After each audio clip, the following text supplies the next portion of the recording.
Sayyidina Abu Bakr Siddiq was the first male outside, the free male outside of the family of Rasulullah Sallallahu Alaihi Wasallam, who as an independent person accepted the offer of Islam and believed in Rasulullah Sallallahu Alaihi Wasallam as the Nabi of Allah Subhanahu wa Ta'ala. So he has this unique honor of being the first Muslim who was not family member or a household person of Rasulullah Sallallahu Alaihi Wasallam. Rasulullah Sallallahu Alaihi Wasallam said that whoever I presented Islam to, he was a bit reluctant at first, except for Abu Bakr. When Islam was presented to Ali radiallahu ta'ala anhu, he said, let me make mashwara and I'll get back to you. When Zaid was the ghulam of Rasulullah Sallallahu Alaihi Wasallam, so of course the ghulam doesn't have much of a say.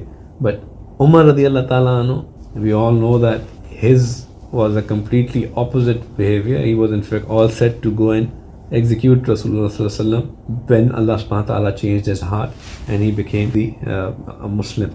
And then Abu Bakr Siddiq, when Islam was presented to him, he accepted without any second thoughts. He said yes to it and accepted it. Abu Bakr Siddiq radiallahu ta'ala anhu was almost 2.5 years or 1.5 to 2.5 in between that period.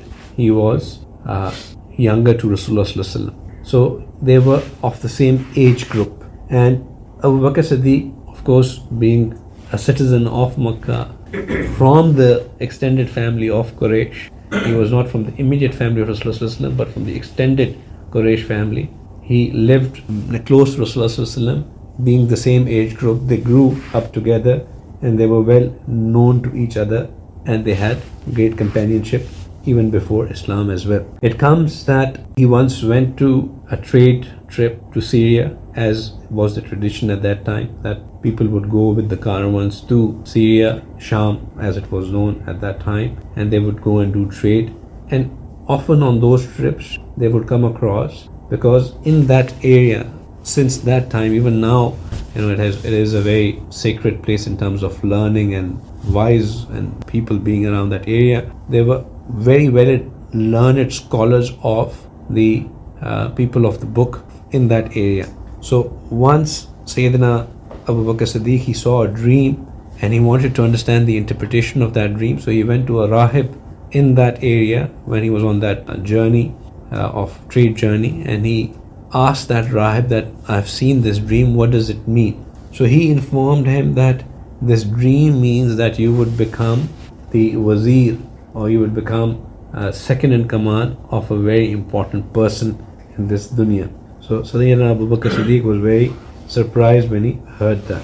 And interestingly, once Sayyidina Abu Bakr Siddiq asked Rasulullah Sallallahu Alaihi Wasallam, Ya Rasulullah, you offered me to accept Islam and I accepted it, but on the hindsight, what would be the proof that I should have looked for, believe that you truly are the Nabi of Allah and I should have believed in that?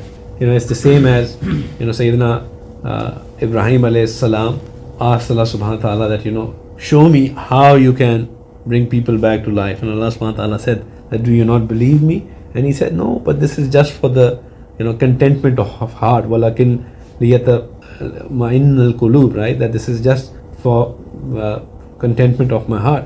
So he said in the same way that I just want to know that what should have been. He said, Rasulullah Sallallahu Alaihi Wasallam said that the proof is that what the rahib said to you when you asked him about the interpretation of your dream. And Rasulullah Sallallahu Alaihi Wasallam didn't know about this. So when he told him, so he knew that Rasulullah Sallallahu Alaihi Wasallam, of course, is the Nabi, that he has been informed about my dream, whose interpretation has been told to him as well.